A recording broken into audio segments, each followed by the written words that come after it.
Hello, everybody, and a very warm welcome along to Sportsbet TV with me, Paul Alster. I hope you're as excited as I am about what promises to be a really good day's racing at Doncaster on Saturday, where it is St. Leger Day, the world's oldest classic race over the extended mile and 3/4.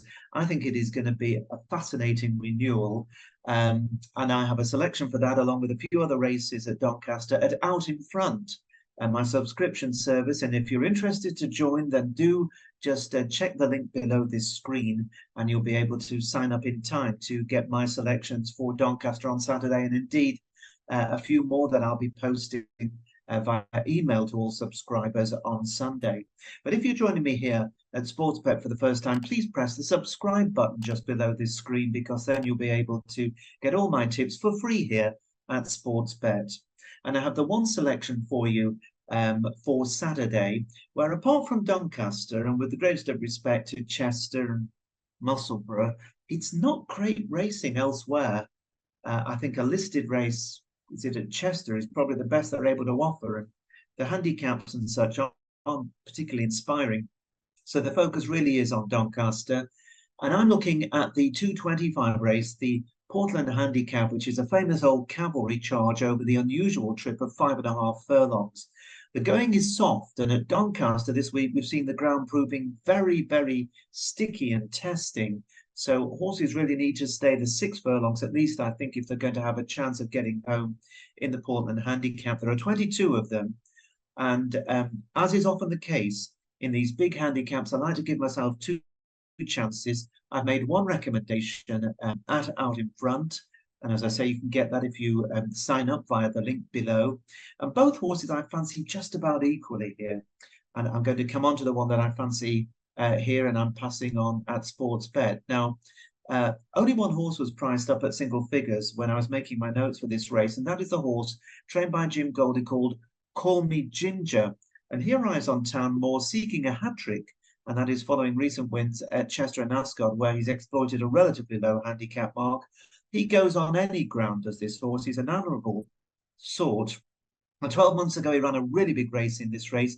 He was hampered just at the furlong pole, and then ran on well in the closing stages to be beaten a neck by Chipstead.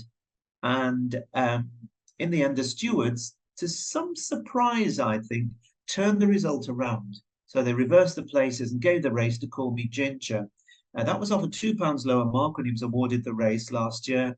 And given his current form, 8-1 seems about right, and he is the favourite. And Roger Teal, who had a very nice winner at Doncaster on Friday, won this very race 4 years ago with the very classy Oxted, who went on to win a July Cup. And of course, as I just mentioned, his Chipstead was first past the post in the race last year, and only for the race to be taken off him in the steward's room, which must have been highly frustrating.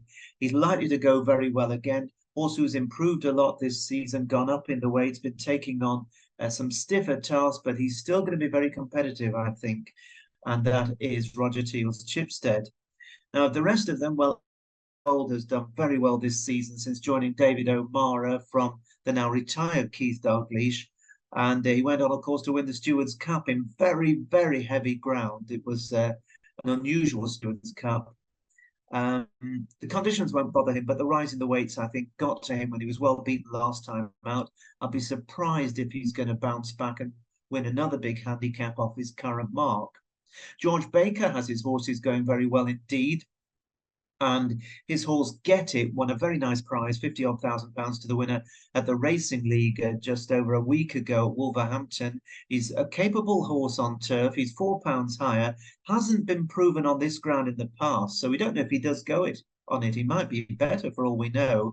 And I know that they have him in very, very good form, and even though there are some doubts about the ground, they're prepared to let him take his chance, so he might not be far away.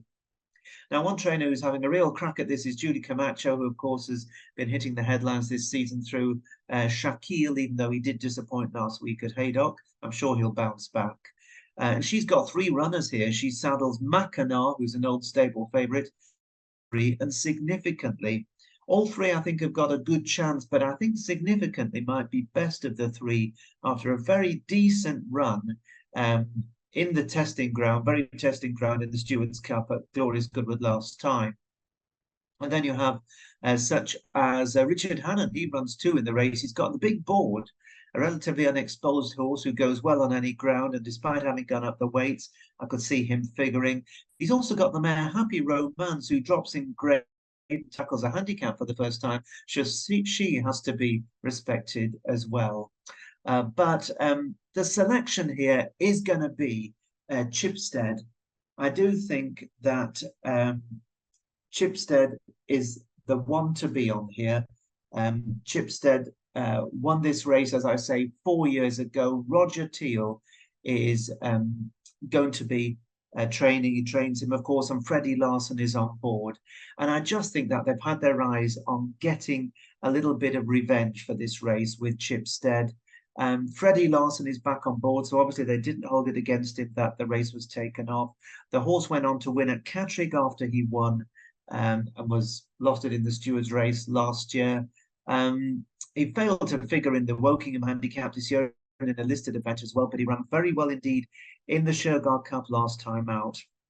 And I think that Chipstead is one that is going to really run a very big race. And as I mentioned, with the stable already having had a big winner at the meeting, I think he's the one for me. So Chipstead it is. He's one of my 2 selections in the race, 12 to 1 each way. And the 6th place is offered with Bet 365 and William Hill last time we looked.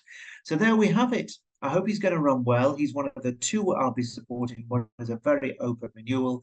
As I say, you'll be able to find out about the other one and other selections for Saturday and Sunday if you sign up at Out in Front. But for now, from me, Paul Alster, here at Sportsbet, I'm going to wish you a very good afternoon and enjoy the St Ledger as well. It's going to be a great race. And of course, Frankie Dettori will be trying to sign off with a winner in his final ride in a British Classic. Is it just too good to be true that that could possibly happen? We'll find out at 3:35 on Saturday. Bye-bye for now.